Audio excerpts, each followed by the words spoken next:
Welcome back to the Point Guard Cast with your host Sean and Corey. I'm Corey. I'm Sean, man. What's up? How you been doing, man? I'm in good. How about you? Good. What you think about that finals, that WNBA finals? I'm glad. I was pulling for the Chicago Sky and they won. Candace Parker is a legend. That's all I got to say. Oh yeah, for sure. She's a legend. For sure. Man, it's so crazy. She's a legend. Right. It's so crazy to me that just 2 years ago, she was voted the most overrated player by her peers back in 2019. Yeah. And then that's even a category. The fact that that's even a category is kind of mind-boggling. By her peers, they're voting on like who's the most overrated player in the league. It's crazy. That is crazy. It's a little too far, but I don't know. I guess they're doing it for numbers. I don't know. I don't really like that. I'm hoping they do away with that because it's kind of dumb. Like, imagine the controversy if they did that for the NBA. Like, you kind of already have GMs kind of saying people are overrated without fully saying it. But if they literally made that a thing, the amount of complaints they would have would be crazy. And then you said peers, though. Like, that's other players in the league. Right. Yeah, it's crazy. But you know what? She proved it wrong. So she had that going on 2 years ago. Last year, in her last season with the Sparks, she got benched in an elimination game. Yeah, only got to play 11 minutes. It's a good bounce back for her, and I'm happy for her that she was able to pull it out. Me too, man. Me too. It meant a lot. It's her hometown. I felt like whatever was going on behind the scenes in LA, I felt like they did her wrong. Everything that she had given to LA, everything she had given to the Sparks all these years, you don't just do away with a player like Candace Parker. You know what I'm saying? And she was able to prove them wrong. The Chicago Sky were a 6 seed. They were a 500 team going into the playoffs and were able to win it. Mm-hmm. It's just that's why it seems a lot more satisfying, right? Too, because they were kind of an underdog, right? They were underdog to some people even in the finals versus the Mercury because the Mercury were the 5th seed. Yeah. So there were even some people who were saying, "I know that the Sky were able to make it this far. They had done well throughout the playoffs, but Phoenix is an overall better team." But the Sky completely proved that wrong. Sky were able to beat the Mercury in 4 games. They beat them 3-1. You had Kalia Copper winning Finals MVP. She averaged 17 points, 5 rebounds. She's a beast as well. I know, man. She is a scoring machine for them. Like, when Kalia Copper gets it going, nobody's stopping her at all. She gave them so much energy on offense, gave them so much energy on defense. It's crazy. And then in Game 4, you had Allie Quigley going off for 26 points. She had 11 of those points in the fourth quarter. They needed every bit of that because they were down in the fourth. Because in that Game 4, Phoenix outscored the Sky in every quarter but the fourth quarter. Yep. I saw that. It was crazy. That's the reason why I thought it was by the start of the fourth, I thought this is probably going to go to a game 5. Because of how well, especially that third quarter that Phoenix put on. Phoenix was magical in that third quarter. But Candace Parker, Courtney Vandersloot, Allie Quigley, Kalia Copper, like, they didn't panic. They rallied in that fourth. They weathered the storm, and they outscored Phoenix 26-11 in that fourth quarter, man. Yeah, that's crazy. Like, if you're Phoenix, that's tough because you thinking that you're gonna push it to a Game 5, which is like Game 7. Like, it's not like Game 7. Game 5 would have been like, I mean, since it's the best of 5, it's like Game 7. Yeah, it would have been like Game 7. So it would have been 2-2. Right. And it would have been Game 7 on Phoenix's home floor. And it would have been at home on Phoenix because they're the 5th seed and the Sky was the 6th seed. Yeah. So they kind of fumbled the bag there. So, but shout out to, Kalia Copper and Candace Parker and all those girls for getting it done. For sure. I got one question for you. How do you feel about Mercury not wanting to speak to the media right after that game? So a lot of people have mixed emotions about it. Some people liked it. Some people were like, well, this is part of their job. Like, there's not other many athletes get an opportunity to decide not to speak to the media. So I just want to know what your thoughts are on it. They just lost a tough series. I don't have a problem with it. I know that how I feel when I lose certain things. This is their livelihood. This is what they, dream about to win championships, and they came so close and fell short. You have emotions about that, but also again, in previous years, teams that lose usually talk to the media afterwards, right? So it's kind of like one of those. I get it, but like, right. But I don't blame. Yeah, I kind of agree with what you said. Yeah, see, that's what I said. I was like, I understand that. Yes, normally you usually talk to the media even when you lose, like, of course. But I'm kind of like you. I really don't blame them for not talking to the media, especially when they played the best game possible through 3 quarters and then just lost it right there in the 4th. Yeah, and they, like I said, they fumbled the bag. Yeah, I'd be disappointed too. You think you're going to push it to a game 5 at home in front of your home stadium? I mean, in front of your home crowd, right? And they just come back and you have no answers for what they brought in the 4th quarter, and you just, you're drained about it. Right. That's what I'm saying. Like they were drained. Like they were riding a crazy high through 3 quarters, and then that 4th quarter, it just took everything out of them between the layups that they missed on their own, and then the defense that the Sky played in that 4th quarter. But then also the offensive output. Again, Allie Quigley had 11 in the 4th. You had Courtney Vandersloot. That's just as much as the Phoenix Mercury had in the whole quarter. Right, exactly. Exactly. So Allie Quigley having her 11 in the 4th, 26 total. Candace Parker hitting the 3 to tie it. That got the crowd going. And once she hit that 3 and got the crowd going, it was like a wrap for Phoenix after that. It was already really kind of a wrap before that, but that gave the Sky so much momentum. Phoenix couldn't really recover. Courtney Vandersloot having 10 points, 9 rebounds, 15 assists, and 2 blocks. Your point guard doing that's a big help, especially those 15 assists. That's crazy. Then that fadeaway she hit over Shea Petty with 30, 40 seconds left. That took a lot of wind out of Phoenix, especially because Shea Petty probably played the best defense she could play without fouling. And Courtney Vandersloot got her on the head fake, and she made that fadeaway. And I was like, oh, man. It took so much momentum out of Phoenix. Like, there were just some things that the Sky did in that 4th quarter that just took momentum away from Phoenix. And then, like you said, they never were able to really recover. Even though it went 4 games, and I noticed a 3-1, it was still a really exciting series. Because even that game 3, not the game 3, game 2 was close also. Like, game 2 was one of those games that could have gone either way like this game did. I know game 3, Phoenix kind of got destroyed by the Sky. That was one of the Sky's best games. But you had 2 dog teams making it to the finals this year, a 5th and a 6th seed. Like, that's unheard of. Yeah, that rarely ever happens. Like, I don't even know if we'll really see that again, especially with the top 2 seeds in the WNBA this year, the Connecticut Sun and the Las Vegas Aces being as good as they were. Oh yeah, they were very good. I fully expected them to have a rematch. It was who was the first seed? It was the Sun. Well, a lot of people. Okay, to start the season, a lot of people did have the Aces and the Storm making it. Yeah. And I mean, it seemed that way through the first half of the season. Those 2 being the 1 and 2 seed. It's just in the second half of the season, you had Connecticut on the come up. Team started playing the Storm different. The Storm was dealing with some injuries, so they ended up dropping. But no, a lot of people definitely had the Aces. Especially, I mean, I myself, I had the Aces making it back to the finals for sure. Just because of the way they had lost last year. I had them win it. I thought they would win the finals for sure. Right. But Phoenix beat them. Yep. The 5th seeded Phoenix Mercury were able to beat the number 2 seeded Aces. And to me, that's what I think was so exciting about the playoffs this year in the WNBA. First of all, you had 2 young teams making it into the playoffs, the Dallas Wings and the New York Liberty. Unexpected. Those are 2 very young teams. And then you had 2 veteran teams like the LA Sparks and the Washington Mystics, who didn't make the playoffs this year. Yeah. And you had the Washington Mystics have Tina Charles, who was having a career year this year.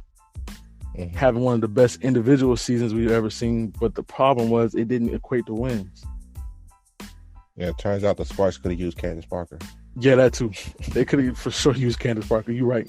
Because you know what's crazy? Even with the injuries and stuff they had this season, with the way that she played the end of the season and then going into the playoffs, she could get them past the first 2 rounds for sure. I think the Sky were an overall better team for her, but I think, again, with the injuries and with the team that LA has, she at least makes it through the first 2 rounds for sure with that Sparks team. But the front office and the coaching staff of the Sparks didn't feel like, for whatever reason, didn't feel like Candace Parker was still Candace Parker. And that's the reason why they got rid of her. But I'm just glad that she was able to make them pay for it. Glad she was able to make them pay. I'm glad she was able to show them, like, still Candace Parker at the end of the day. I'm still going to get it done. And she did that with the Sky, for sure. Again, even though it's weird that they had a 500 record going into the playoffs, and that a lot of people figured the Sky are decent, but I know there are probably people who thought they probably don't have enough to get it done this year. Like, I'm gonna be honest, I was probably one of those people. I knew they would make it past the first round because they were playing the Wings. And I was like, okay, there's no way that Candace Parker, Courtney Vandersloot, Allie Quigley are going to lose to this young Dallas Wings team. Knew they would make it past the first round. The second round, I was kind of iffy. Just because I was like, they're going to run into a really good Lynx team. I'm not sure. But they proved everybody wrong. Yeah, for sure. They proved everybody wrong, and I think that they're going to they put a lot of people on notice going into next season. That they could be a 500, a team a little bit above 500, a team a little bit below 500, whatever. But as long as they make it into the playoffs, they're a threat. I think that's the biggest thing that's the biggest thing that they've changed for people and for critics and for fans going into next year. So it's going to be, I can't wait to see what they do next year.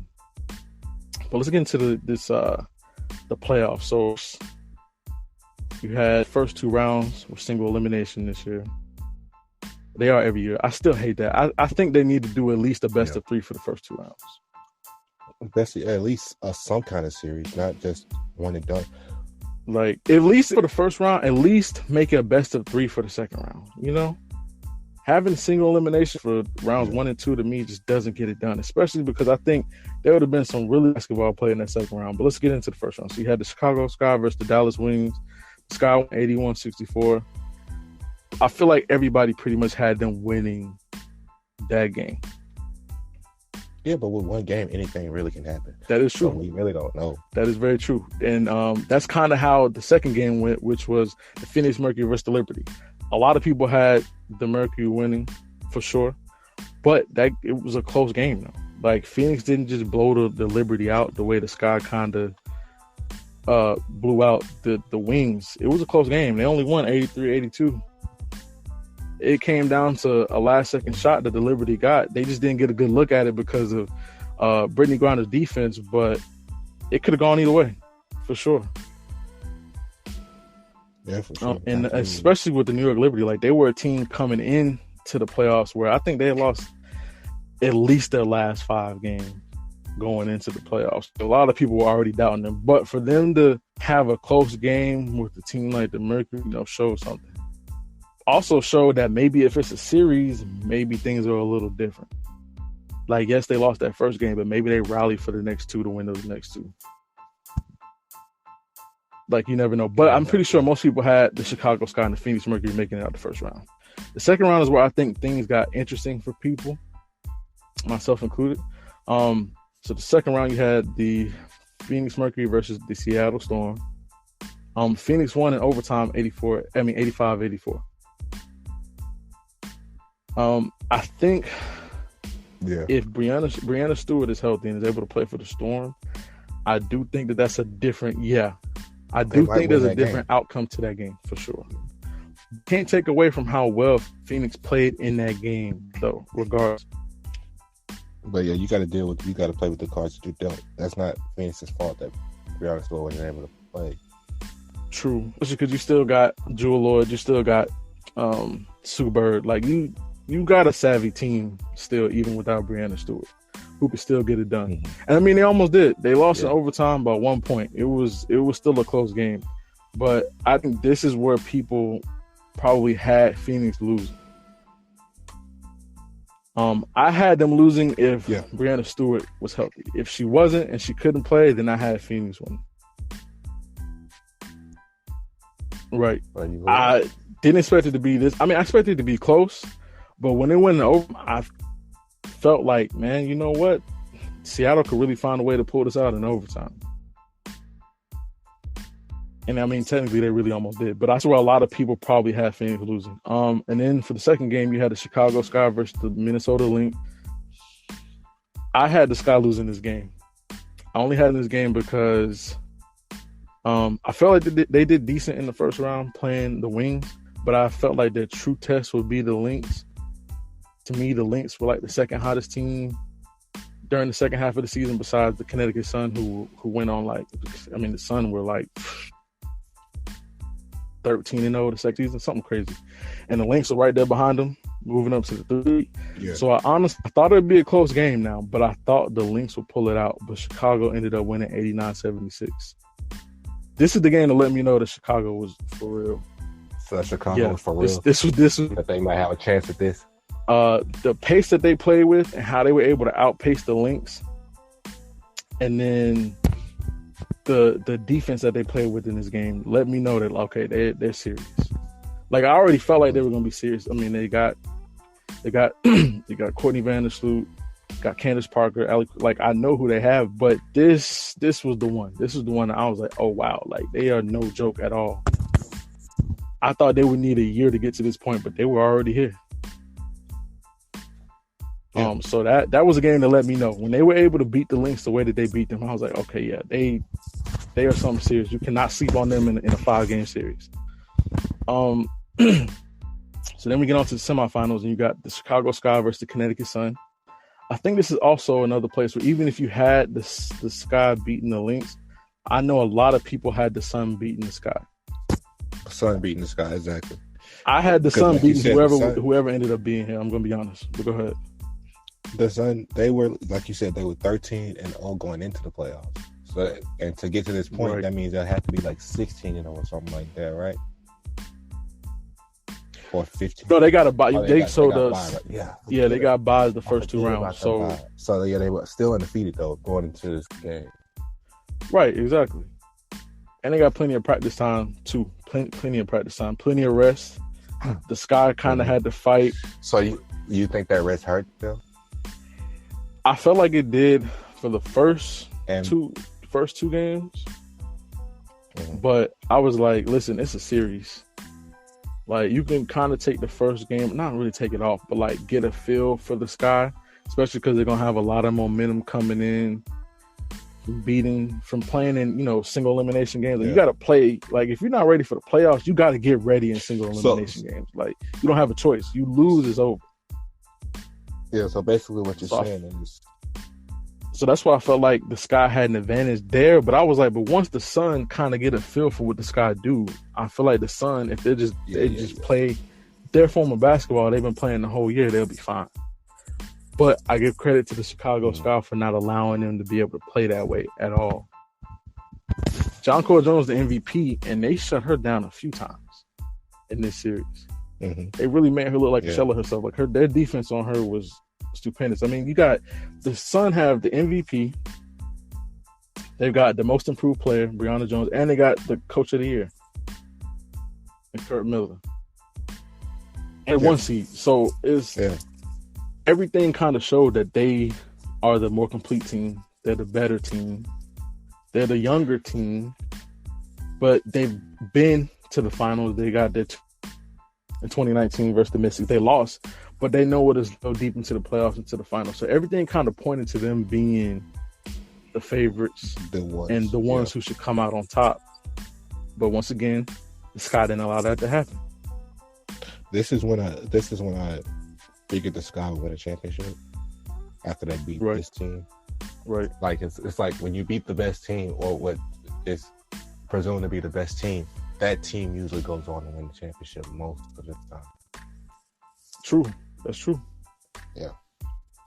That is true. So yeah, I already knew that they were going to be legit once they beat Minnesota, but I did want to see what they would do in the series. And yeah, I mean, it's a difference between thinking they're legit and actually being like, oh crap, they might actually win this. True, that is true. And that's what you get after they beat the Sun. Pretty much, yeah. Once they beat the Sun, I was pretty much on the same page as you. I was like, yeah, you know what? This is definitely a championship team. They want it bad enough. They want it more than anybody else in this playoff right now. And I feel like if you do it in the series, it's more definitive, right? True, because you got to do it multiple games, not just one game. Yeah, exactly. You got to do it through 3 times. Yeah, they were able to win. They were able to beat the Sun 3-1. Yeah. I definitely saw once they were up 2. Once they got 2 games under their belt, I was like, okay, this definitely has to go to 5 games. Like, there's no way that the Sun are just going to allow themselves to get defeated like this after after they've had such an amazing season and were able to be the 1 seed, pretty much went undefeated the second half of the season and just got all these awards. Like, there's no way. But I was wrong. Yeah. Once the Sky figured out the Sun, it was over. Once they figured out their offensive and defensive schemes, it was over. That's probably the most impressive thing about the Sky this whole playoff run is once they had your team figured out, and once they found your weaknesses, they attacked those weaknesses like no other team. And so to me, that was like one of the more impressive things with them. So then for the second series of the semifinals, you had the Phoenix Mercury versus the Las Vegas Aces. I think this is another series. A lot of people had the Aces being the favorites over whoever they played. Myself included, of course, again, because I picked the Aces to probably win it all this year based off how they were able to make it to the finals last year. Even though they lost in the finals, they lost 3-0. They just were missing a lot of players. They were missing Kelsey Plum, who was their 6th player of the year this year.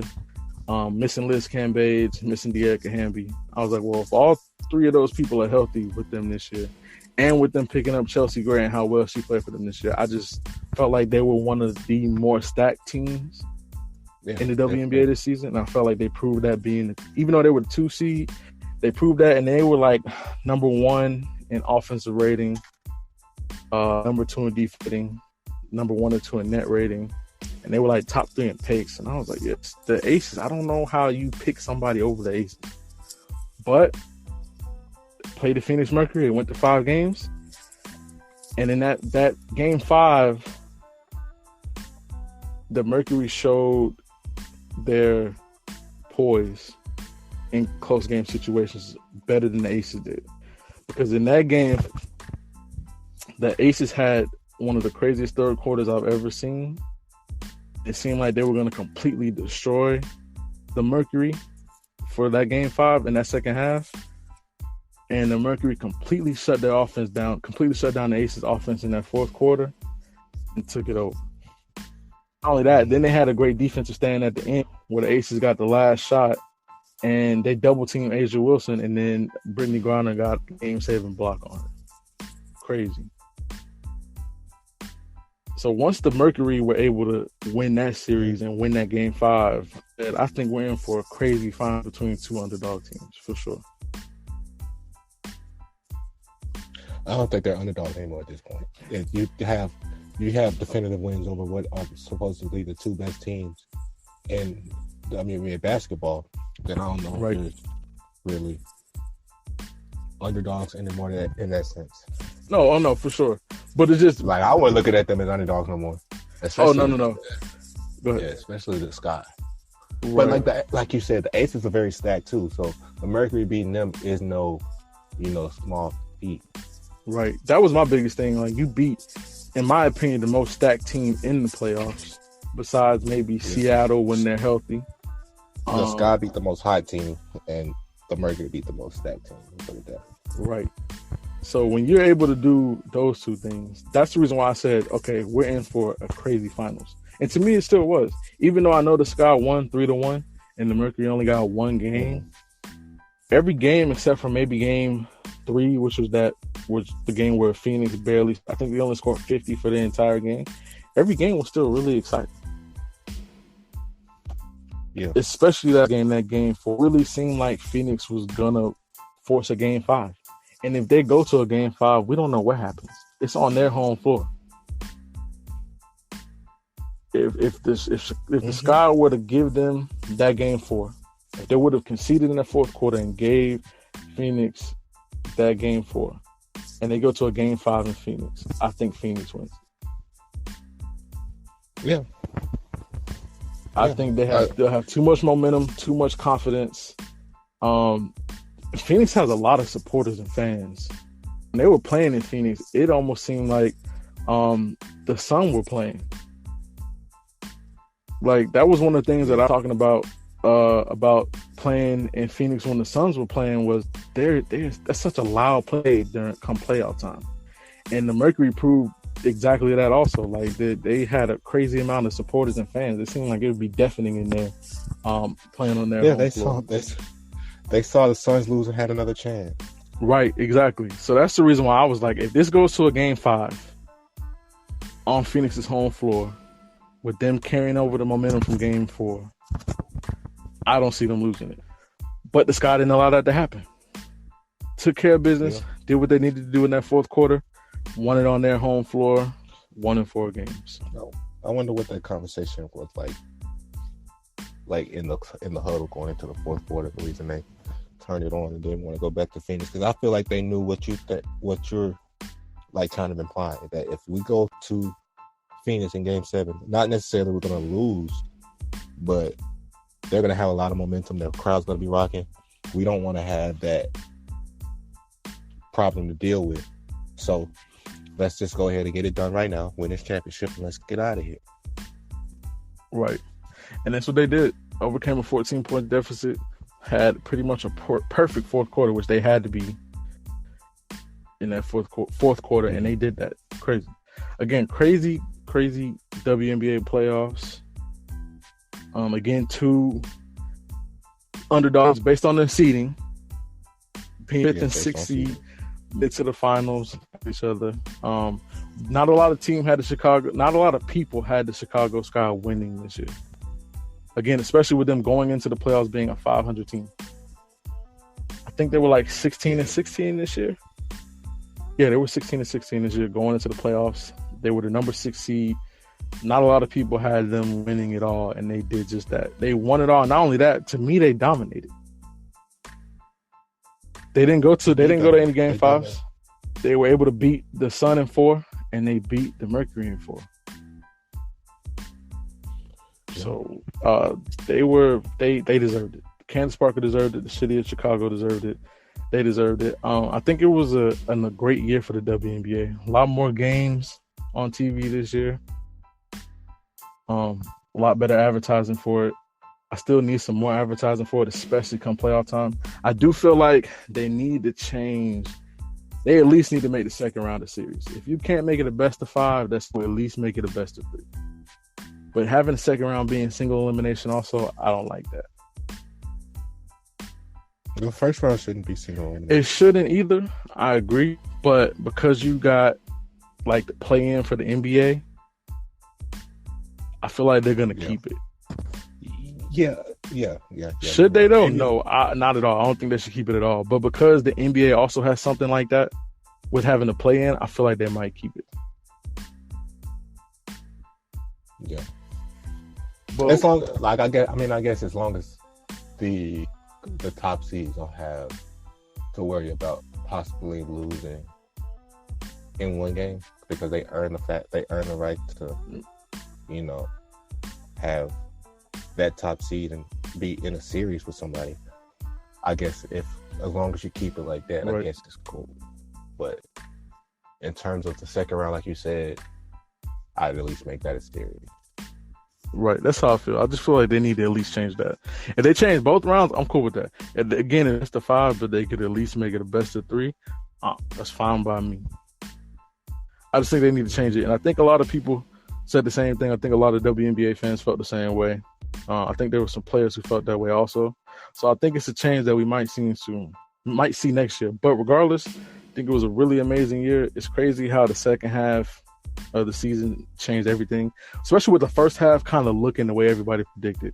Having ended the first half of the season with Seattle being the 1 seed, the Aces being the 2 seed, and then the Storm winning the Commissioner's Cup to start the second half of the season. Like, it just seemed like everything that everybody predicted was going to happen.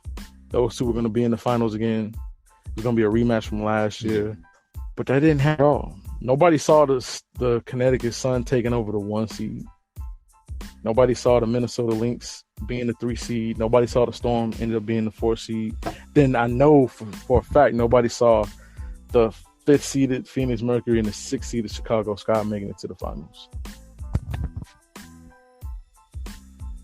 and beating the two hottest teams in the league, in the Connecticut Sun and the Las Vegas Aces. So I think it was a really exciting playoff. I think there's people who missed the playoff this year. They missed an exciting one and a legendary one, for sure. And now I'm excited for next year because now I don't know what can happen. I think the thing I'm most looking forward to, besides seeing what happens with the Sky, seeing that they can repeat, is seeing what those two vet-savvy teams in the LA Sparks and the Washington Mystics will do. Because now they've let the two young teams in the Dallas Wings and the New York Liberty get a taste of the playoffs. So now that you let those two young teams get a taste of the playoffs, can you bounce back and fight for a playoff spot back, or are those two teams now going to be the teams that make it over those veteran teams? Two young teams going to make it over the vet team, or are the vet teams going to find a way to fight back and make it back into the playoffs again? Yeah.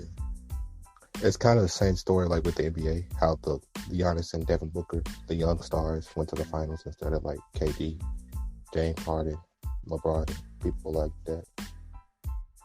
So It's kind of like the same, dynamic with them. That's true. That is true. It's kind of the same story like with the... Okay. Yeah. You got anything else, though? No, I don't have anything else. I just think it was a good year. Very good year for the WNBA. I think, hopefully, I think a lot of people slept on this year. I hope they make a lot more games accessible next year for people, especially because people have been kind of complaining about not being enough games on TV.